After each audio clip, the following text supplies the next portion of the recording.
Bonjour Monsieur Dame, ici Éric Leray de l'émission Occident. Alors aujourd'hui j'ai décidé de de parler d'un problème majeur. Alors je suis membre de l'œuvre d'Orient depuis une trentaine d'années, ça veut dire que je suis préoccupé depuis une longue année par l'œuvre d'Orient surtout par les chrétiens en Orient qui sont depuis la chute de Constantinople. J'ai du mal d'ailleurs à dire Istanbul, mais bon, ou une autre capitale. Mais c'est important de montrer qu'il y a des minorités chrétiennes fondatrices qui étaient là, même comme les communautés juives.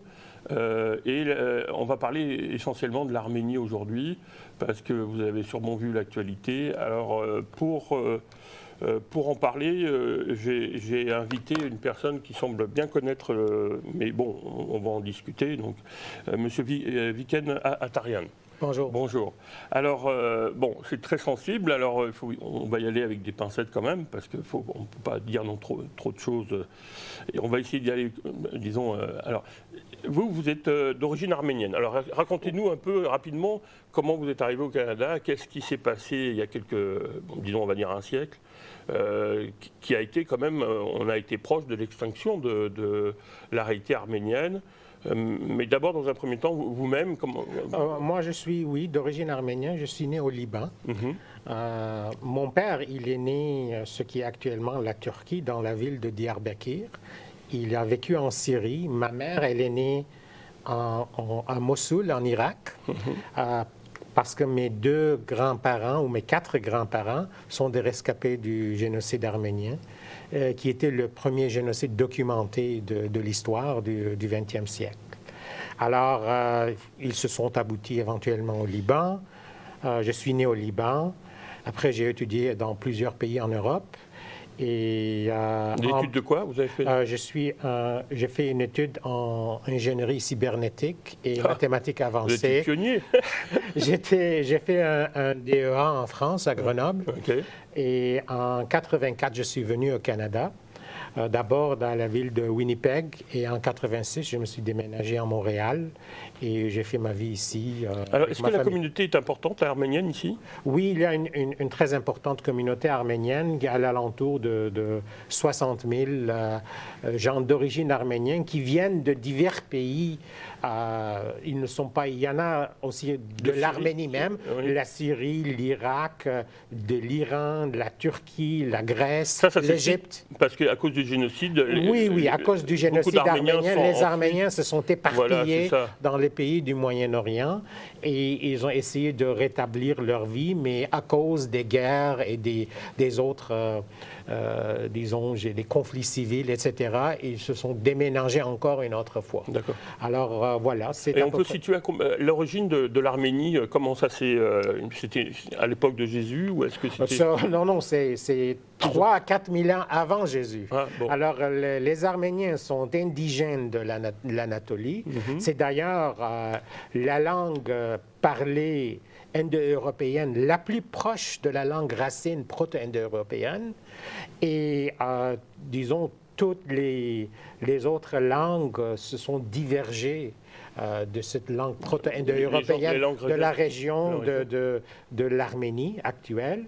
Et si vous connaissez bien votre Bible, l'Arménie, c'est le montagne sacrée de l'Arménie, c'est le montagne d'Ararat, c'est où l'Arche de Noé, c'est resté après le déluge, ouais. Et la terre a été repopulée de l'Arménie. Ah oui. Alors, les Arméniens tracent leurs racines historiques et mythologiques, disons, de petits grands-fils de Noé. Et il y a à peu près combien de population Les Arméniens en population actuellement dans le monde entier sont alentours entre 8 et 10 millions.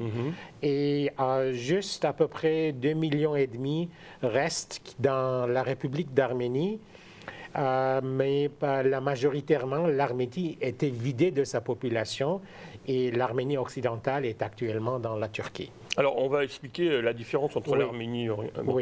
Alors, d'abord, le premier choc, donc, parce qu'il y a eu plusieurs guerres, enfin, on imagine, pendant 2-3 000 ans, il y a eu beaucoup de... Mais est-ce que, géographiquement, est-ce que ça n'a jamais évolué ou c'est toujours resté dans cette région? La capitale, c'est... La capitale actuelle de la République d'Arménie est Yerevan. Par contre, historiquement, l'Arménie enregistré, d'ailleurs, sur la plus ancienne carte du monde qui existe actuellement dans le musée britannique à Londres, c'est une carte du monde, on l'appelle Mappa Mundi, qui était sculptée sur un rocher babylonien, alors qui montre le Babylone et les pays alentours. C'est le plus vieux qui date de, je crois, 8e ou 9e siècle avant Jésus-Christ.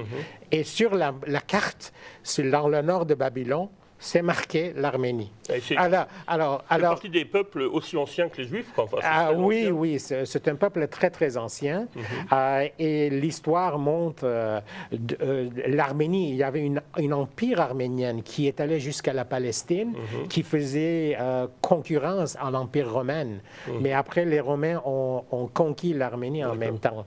Alors, on parle de la région et l'Anatolie orientale, les lacs de Van, le lac Urmia et le lac Sevan qui est actuellement dans le territoire de l'Arménie existante actuelle. Alors, la christianisation s'est faite à partir de quelle période? La christianisation, les Arméniens sont des chrétiens apostoliques.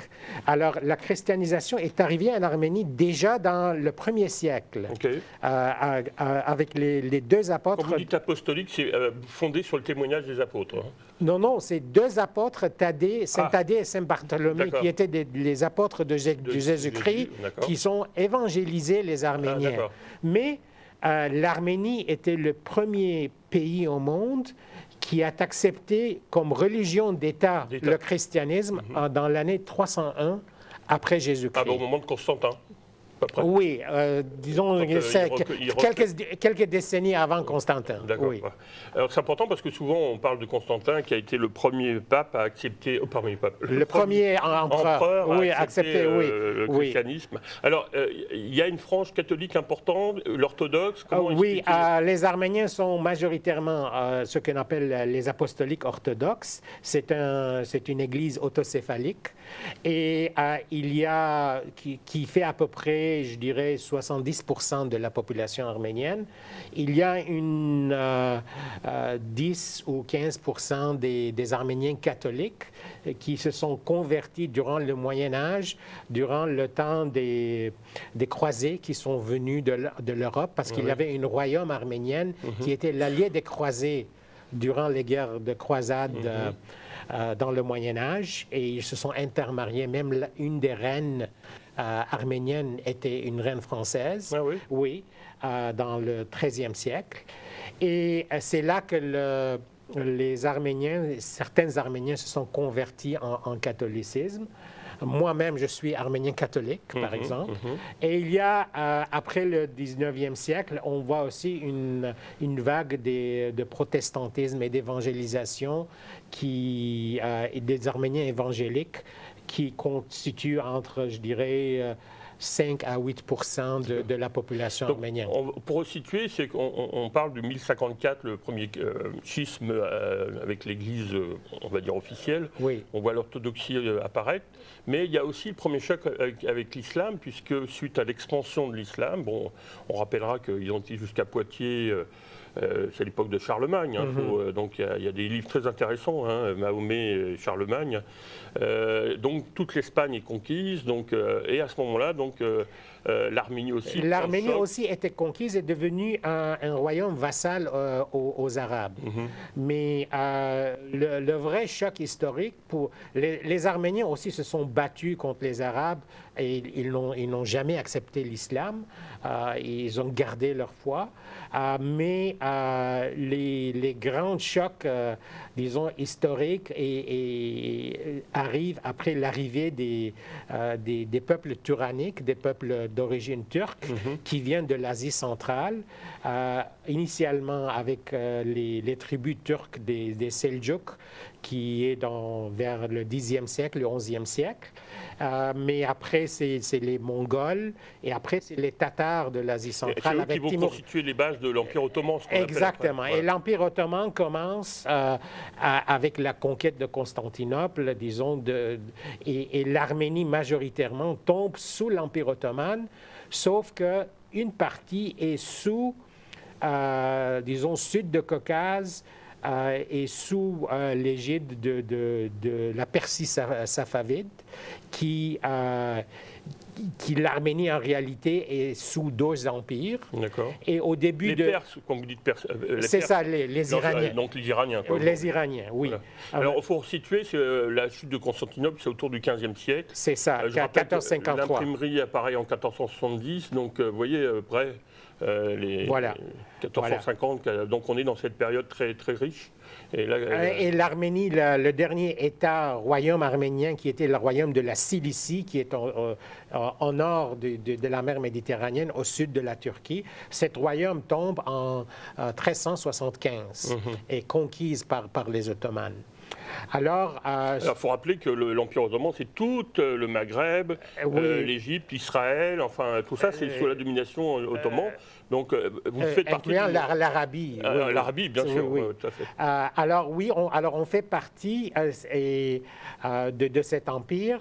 Mais de l'autre côté, c'est l'Empire perse, safavide, qui contrôle le Caucase, le sud de Caucase, c'est-à-dire la Géorgie, l'Arménie et l'Azerbaïdjan. Donc l'Arménie est pris entre deux empires. Deux empires, oui. Au début du 19e siècle, c'est les Russes qui avancent vers le sud et ils font la guerre contre la Perse ou l'Iran.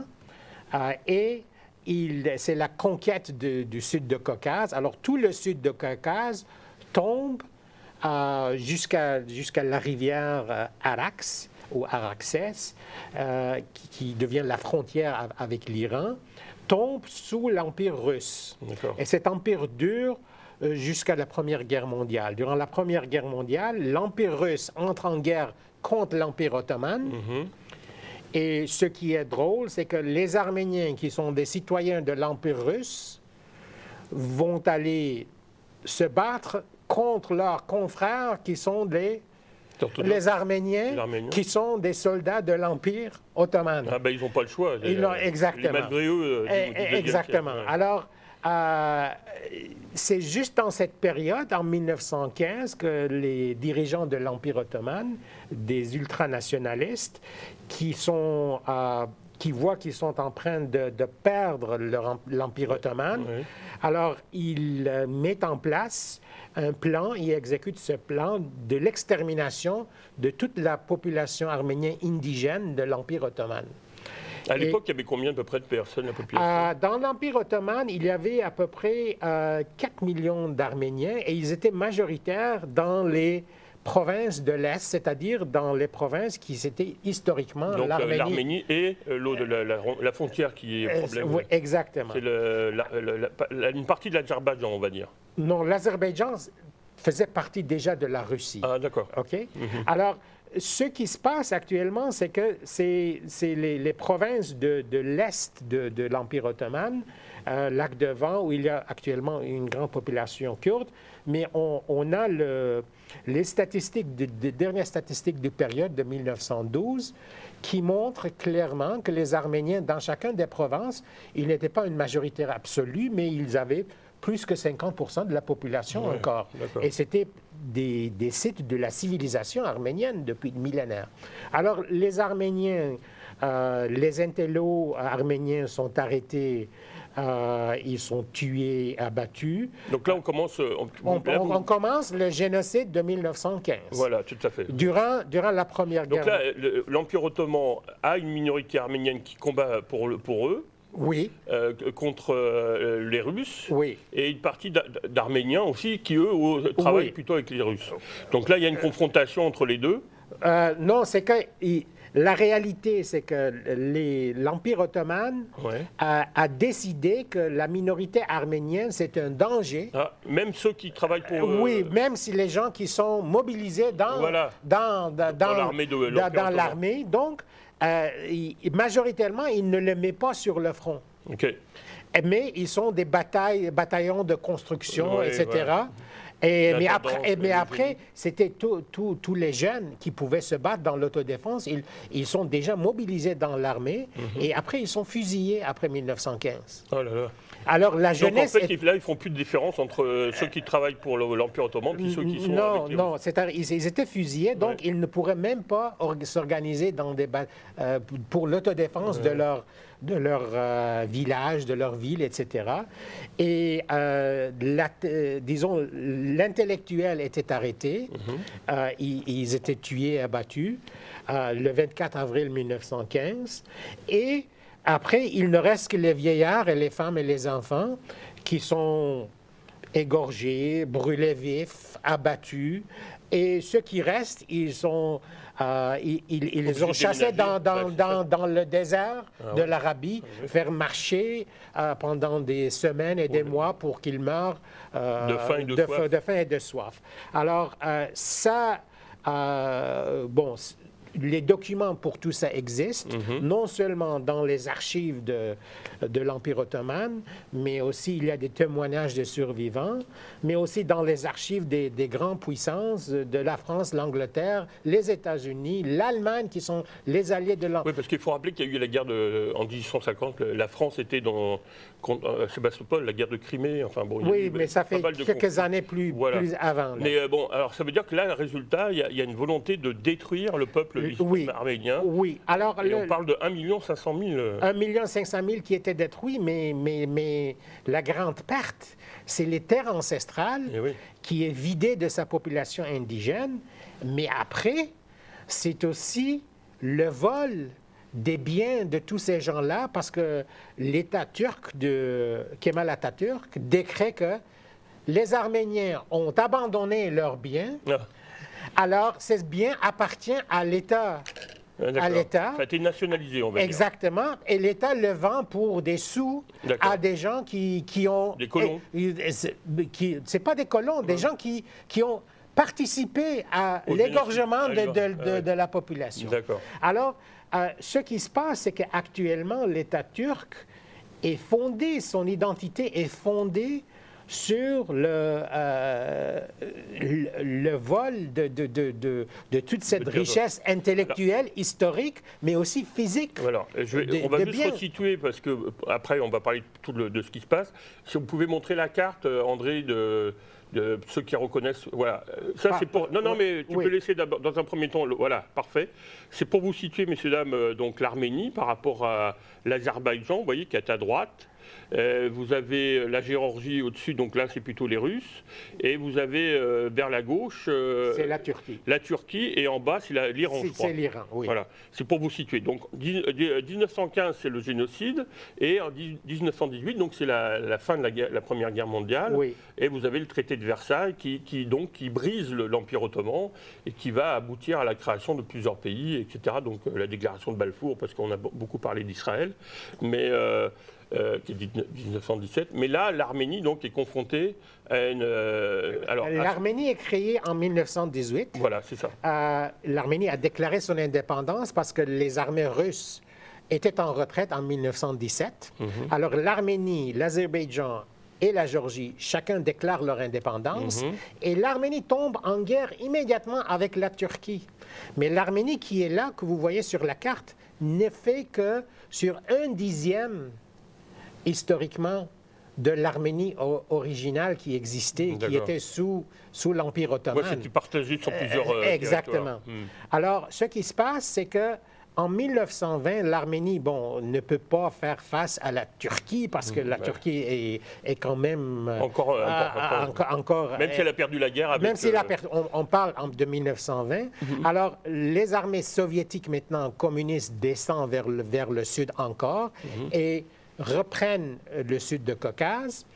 Et là, ils créaient les 3 républiques soviétique socialiste, l'Arménie socialiste république soviétique, l'Azerbaïdjan soviétique socialiste et la Géorgie socialiste. Donc là, l'Arménie tombe sous la tutelle de l'URSS. L'URSS, Voilà. Absolument. Jusqu'en 1991. Oui, mais ce qui se passe, c'est que dans l'URSS, tout ça, c'était un seul pays, tout l'URSS. Oui. Alors, il y avait des républiques internes. Alors, Staline, lui, il décide qu'il va partager l'Arménie encore plus. Alors, il prend la partie... Est-ce qu'on peut voir la carte, s'il vous plaît, encore une autre fois? Pas l'autre. Oui, merci. Alors, vous voyez, en sud de l'Arménie, il y a comme un genre d'une exclave qui s'appelle le Nakhichevan, qui est dans le sud, là, un petit, juste au nord de l'Iran, mais entre l'Arménie et l'Iran. Alors, cette partie-là, il le donne à l'Azerbaïdjan. D'accord. En plus... Alors que l'Azerbaïdjan est de l'autre côté. Et de l'autre côté, exactement. Ouais, en plus, il donne une partie qui est le Nagorno-Karabakh, qui était une région dans l'Azerbaïdjan et collée à l'Arménie. Il le donne à l'Azerbaïdjan et lui donne un statut, puisqu'ils sont majoritairement arméniens, il lui donne un statut d'une région autonome, c'est-à-dire avec sa propre législature, avec ses écoles, etc., etc. Alors, ce qui se passe, c'est que dans l'Union soviétique, il y a deux autres parties de l'Arménie qui sont coupées et données encore à l'Azerbaïdjan par Staline.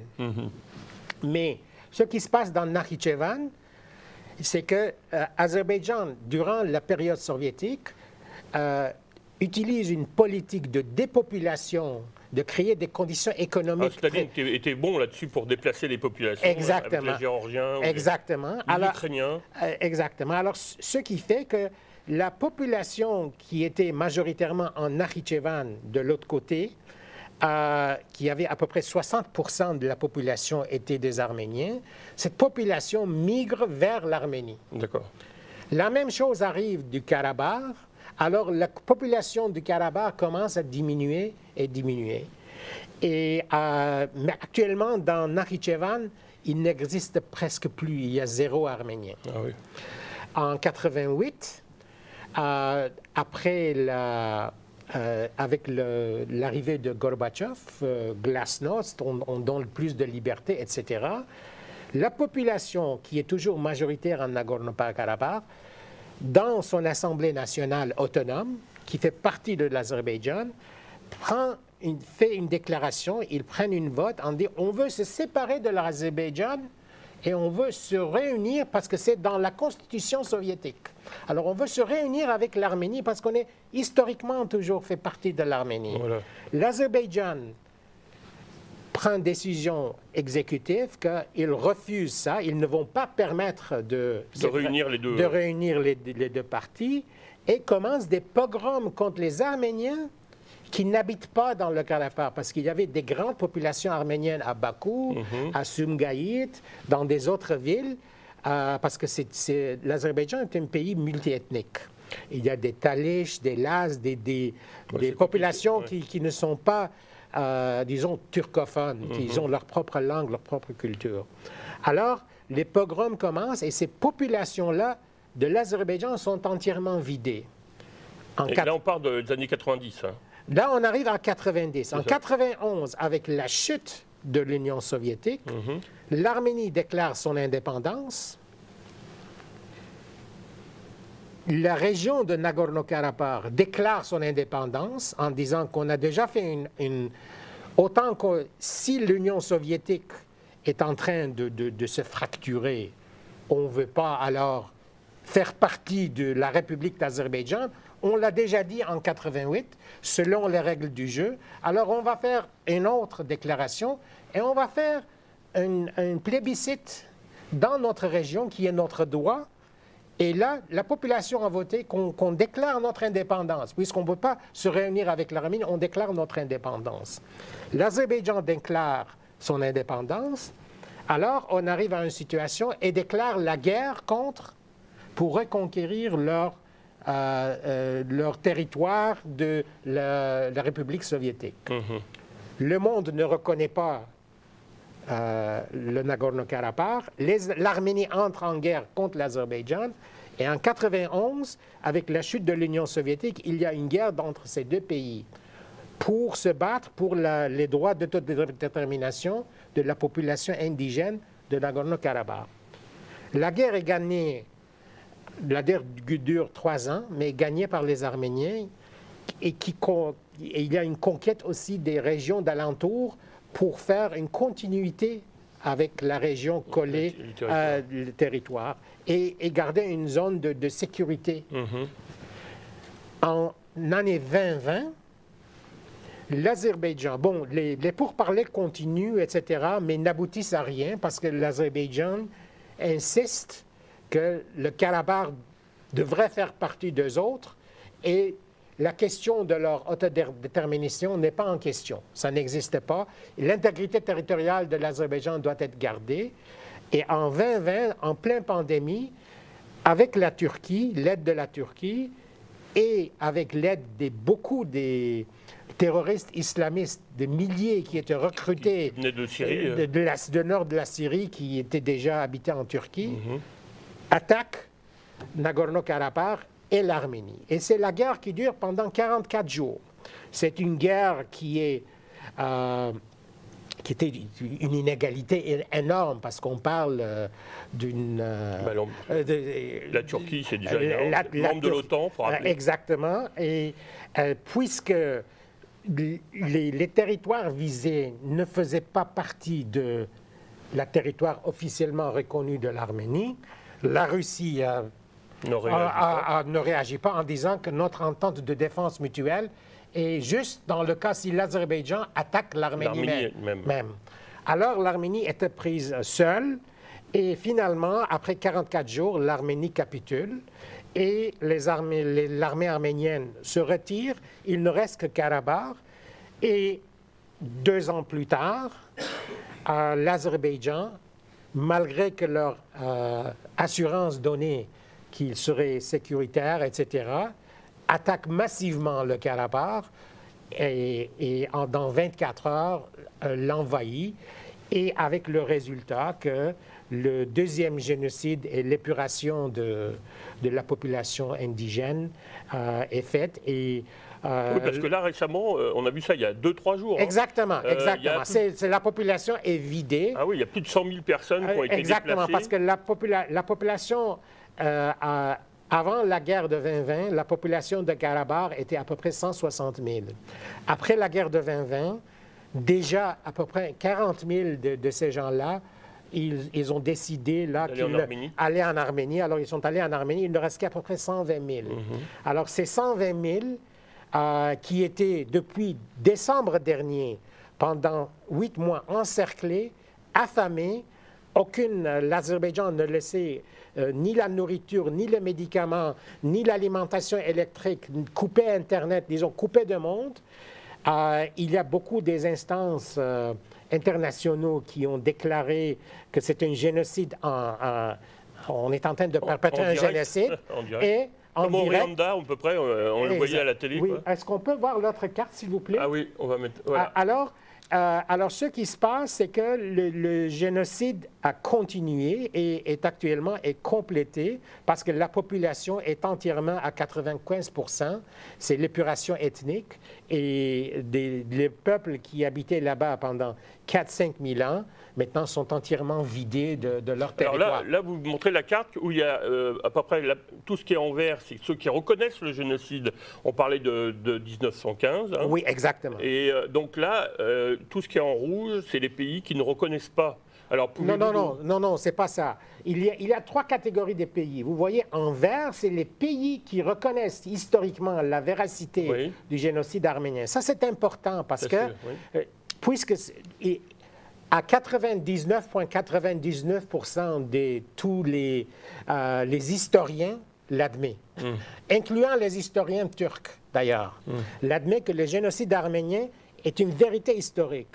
Raphaël Lemkin, qui a créé la définition du mot génocide, il a dit « Je l'ai créé pour définir ce qui est arrivé aux Arméniens et aux Juifs. » Et disons, alors, le fait que le génocide est une réalité historique, ça, ce n'est pas en question. Alors, rappelez les rouges, ceux qui ne reconnaissent pas le génocide. Non, les gris, c'est que ceux qui ne le connaissent pas, c'est-à-dire ils n'ont aucune position.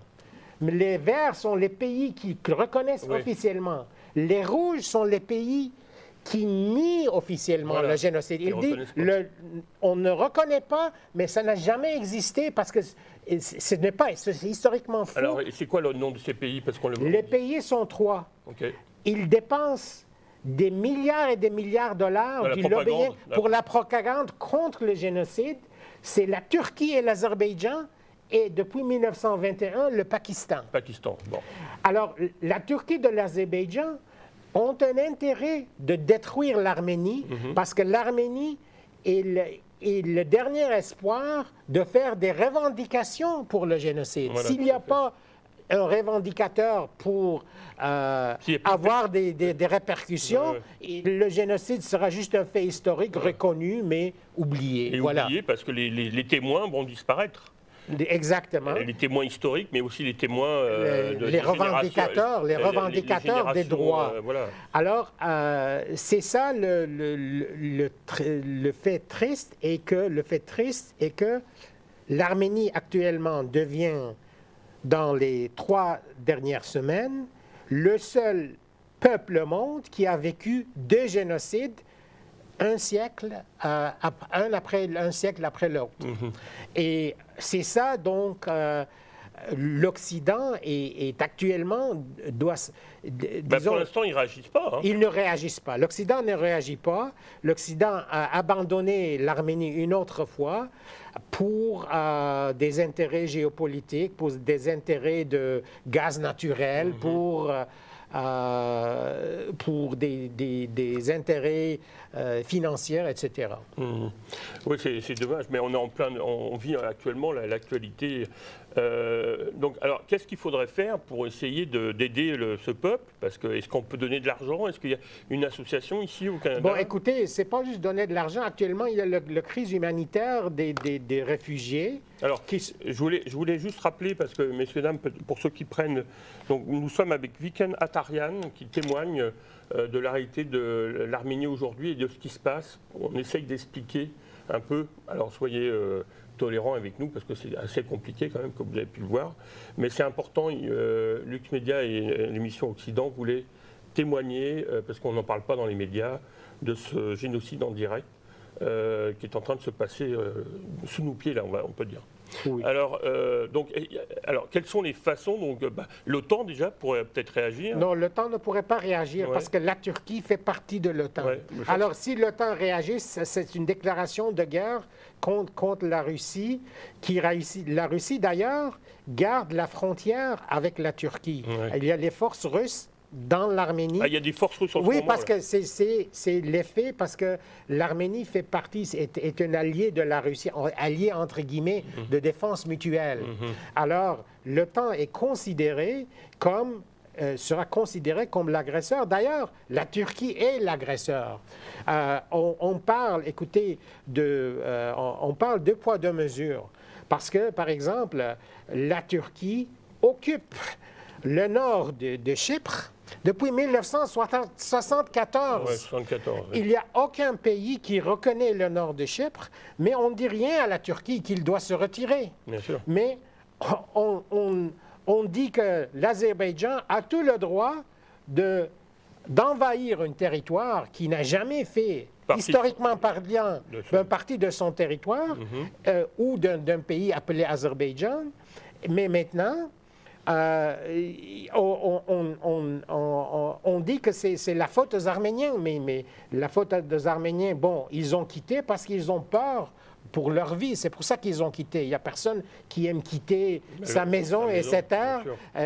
Parce que ils sont pris entre 2 empires. L'empire russe qui veut, avec Poutine, reconstituer l'ancienne grandeur de la Russie, puis l'empire ottoman. Erdogan veut reconstituer aussi l'empire ottoman. C'est ça, de relier les peuples tyranniques qui sont de l'Asie centrale, l'Azerbaïdjan et la Turquie. Et l'Arménie, les Arméniens sont le seul peuple entre ce grand dessein de puissance qui veut être créé. Alors, D'ailleurs, le crime de 1915 était commis pour éliminer les Arméniens, et maintenant, il y a le danger que l'Arménie même sera envahie par la force diplomatique et même militaire de la Turquie et la force militaire de l'Azerbaïdjan. L'Occident, ce qu'il doit faire, c'est montrer très, très, très clairement... Comme ils l'ont fait avec l'Ukraine. Avec la présence des forces multinationaux, pas de l'OTAN, mais multinationaux, des forces en Arménie même, en disant que si on va défendre les frontières, donc il faut que ce soit des forces des Nations Unies. Oui. C'est la seule façon. Un peu comme à Chypre, vous parliez de Chypre, la frontière est gardée par les au Liban avec Israël. Exactement. Donc là, effectivement, l'OTAN est un peu piégée à cause de le fait que la Turquie est membre de l'OTAN, mais je dirais qu'avec l'idéologie d'Erdogan depuis quelques années, on se demande encore comment ça se fait que l'OTAN accepte un membre pareil, mais ils n'ont peut-être pas le choix non plus. Mais écoutez, la réalité est que durant la crise de 1974, qui était la crise de Chypre, il y avait deux membres d'OTAN qui se confrontaient. C'est la Turquie et la Grèce. Ah oui. Ah oui. Alors, mais l'OTAN a choisi de ne pas intervenir, a choisi en réalité de laisser la Turquie occuper 40% de territoire de Chypre. Ah oui, c'est ça. Mais en même temps, ça révèle aussi une histoire plus large, qui est celle de l'histoire de l'islam et de la conquête depuis la création par Mahomet et ses disciples. Il y a quand même une progression et une réalité historique, c'est que plus l'islam se répand, plus les minorités culturelles, religieuses disparaissent, ou en tout cas sont absorbées ou sont détruites, comme on le voit avec l'Arménie. Donc est-ce que ça révèle aussi derrière ça une sorte de schéma global qu'on ne perçoit pas en Occident, ou avec tous les enjeux de l'immigration? Bon, par exemple, moi j'ai travaillé sur l'immigration musulmane au Québec, ce que j'appelais en Nouvelle-France, et on a vu progresser dans les années 70-80 une immigration francophone d'Afrique. Donc on voit bien que petit à petit, l'Occident est confronté à une immigration massive parce que ces pays sont plus, enfin, ils ne sont pas dans une situation d'économie florissante, donc ils sont obligés de trouver une façon de vivre mieux à l'extérieur. Donc, est-ce que vous croyez que ça ne révèle pas aussi cette histoire d'un islam un peu, disons, conquérant, quoi, on va dire? Écoutez, si on parle de cas des Arméniens, ce n'est pas, en 1915, ce n'était pas juste les Arméniens qui étaient massacrés en Empire ottoman. Il y avait les Syriaques, il y avait les Chaldéens, il y avait les Grecs pontiques, c'est-à-dire le nord de la Turquie, juste qui était majoritaire du côté de la mer Noire. Alors, c'était une guerre, disons, les dirigeants de l'Empire ottoman, qui étaient des dirigeants extrêmement nationalistes, qui ont voulu créer une identité turque, parce que l'Empire ottoman, c'était quand même un empire multiculturel, multiethnique, etc. Ça a duré 500 ans, puisqu'on parle de la chute de 495 c'est ça, à 1900. Traité de Versailles. Exactement. Alors, ils ont vu qu'ils vont perdre beaucoup de territoire. Alors, ils voulaient créer une épuration ethnique. Alors, le contexte de vider, de commettre le génocide des Arméniens, ce n'était pas juste pour les Arméniens. C'est-à-dire vider toutes les populations qui pourraient créer un danger dans le futur, dans leur vision d'un pays ethnique purement turc, et bien sûr, la religion musulmane est associée avec cette ethnie. Alors il y a une utilisation peut-être exactement. C'est pour ça de la religion, mais en Afghanistan on a vu comme par exemple les talibans qui ont détruit les statues bouddhistes pour détruire les traces d'une culture ancestrale. Enfin, oui, il y a toujours cette volonté d'effacer. Exactement, c'est cette volonté d'effacer, mais ça devient une manie. Mais en 1915 par exemple, les Kurdes n'étaient pas misés. Parce qu'une ethnie kurde, disons, un nationalisme kurde n'existait pas. C'était plutôt des nomades et des tribus qui ne faisaient pas, disons, une potentielle menace pour un pays futur. Mais d'ailleurs, en Turquie même, après 1923, Atatürk, la langue kurde était interdite. Alors, on enseignait les Kurdes comme s'ils étaient turcs. Alors, c'est pour ça qu'actuellement, avec la renaissance de ce nationalisme turc ou l'identité kurde, on voit qu'ils sont en conflit avec la minorité kurde, qui est quand même la plus grande minorité en Turquie. Oui. On a connu ça, moi je suis breton, avec la colonisation française de France, surtout les Parisiens. La Révolution française est surtout une révolution parisienne et qui nous ont imposé la langue française par rapport aux Bretons. Donc je comprends bien les enjeux autour d'identité. Exactement. La conséquence quand même, c'était une sorte de volonté de se détruire, une sorte de haine de soi-même, puisqu'il y a eu l'alcoolisme, des conséquences dramatiques, parce que quand on ne peut pas assumer son identité, on s'enferme dans des situations un peu suicidaires. Alors, pour conclure, malheureusement, parce qu'on pourrait en parler, quels sont les organismes qu'on pourrait contacter pour éventuellement organiser des choses pour aider à envoyer des vêtements, de la nourriture, ou même agir auprès des politiques? Écoutez, pour des politiques, il y a ce qu'on appelle l'Union des organismes arméniens du Québec. Il y en a un pour l'Ontario aussi. Malheureusement, nos politiciens au niveau fédéral, ils n'ont fait que des déclarations actuellement, mais on pousse.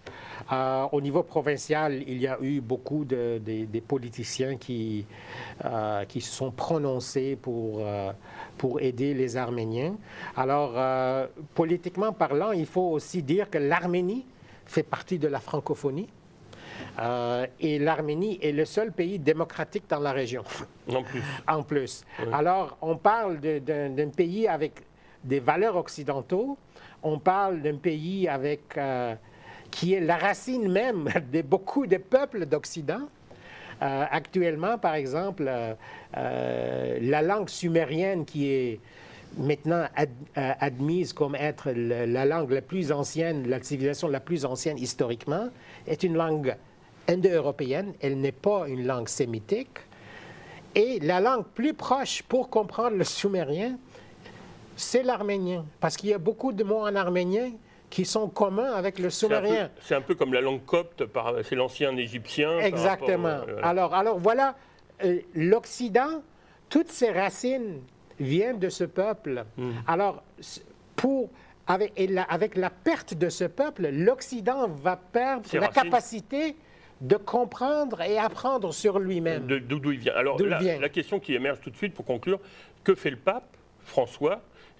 Parce que là on parle de chrétiens, puis aussi les orthodoxes, parce que les deux sont, comme vous le disiez, il y a 60% qui sont plutôt orthodoxes et 30-40% qui sont catholiques. Que font les institutions religieuses? Les institutions religieuses ont leurs mains liées, mais par contre, le pape a condamné, le génocide, a reconnu le génocide. On parle de 1915. Ah, oui. Par contre, il ne s'est pas prononcé sur ce qui se passe actuellement. Alors, on attend qu'il fasse une déclaration, mais on ne sait pas quand. On sait que l'Azerbaïdjan fait beaucoup de dons au Vatican. On sait que l'Azerbaïdjan fait beaucoup de dons aux plusieurs, entre guillemets, organismes caritatifs et humanitaires. Et récemment, l'Azerbaïdjan a permis à une délégation des Nations Unies, mais cette délégation a été formée par l'équipe des Nations Unies en Azerbaïdjan avec 3 pays pour aller visiter le Nagorno-Karabakh actuel. Ces 3 pays sont l'Azerbaïdjan, la Turquie et le Pakistan, qui ne reconnaissent pas le génocide. Qui nient le génocide. Qui nient le génocide. Qui sont allés, ils ont vérifié, ils disent on ne voit pas rien. C'est comme si, durant la Deuxième Guerre mondiale, l'Allemagne nazie, l'Italie de Mussolini et les Japonais allaient faire un tour et on dit on aucun camp de concentration, il n'y a pas de génocide, etc. Voilà. Alors, voilà. Alors, les deux dernières questions seraient l'Iran. Comment ça se positionne? Parce qu'on voit l'Iran et la Chine. L'Iran et la Chine se positionnent plutôt neutres, mais je dirais qu'ils ne sont pas très contents avec ce qui fait l'Azerbaïdjan et la Turquie parce que, historiquement parlant, leur intérêt, c'est avec l'axe de la Russie et leur alliance de la Russie. C'est que ils sont... mais ils n'interviennent pas dans le conflit, ça c'est sûr. Oui, parce qu'on voit comment ils traitent leurs Ouïghours, les minorités musulmanes. Exactement. Ouais, en tout cas. Bon, ben merci beaucoup. Pas de quoi, Eric. Le plaisir était à moi. Et merci à votre émission pour m'avoir accueilli. Il faut connaître. Hein, donc, je rappelle, nous étions avec Viken Atarian pour parler de la situation entre l'Arménie et l'Azerbaïdjan. C'est un peu compliqué, mais je vous incite à vous renseigner, à ne pas laisser ce peuple se faire, avoir un second génocide, parce que là, c'est sur lequel on aimerait vous alerter, parce que c'est ce qui se passe en ce moment-là. Hein, on a vu le Rwanda avec 900 000 personnes qui ont été massacrées en direct. Ça serait vraiment une aberration, un manque, comme disait Phil Kellenkraut, la défaite de la pensée. Voilà. Merci beaucoup. Merci.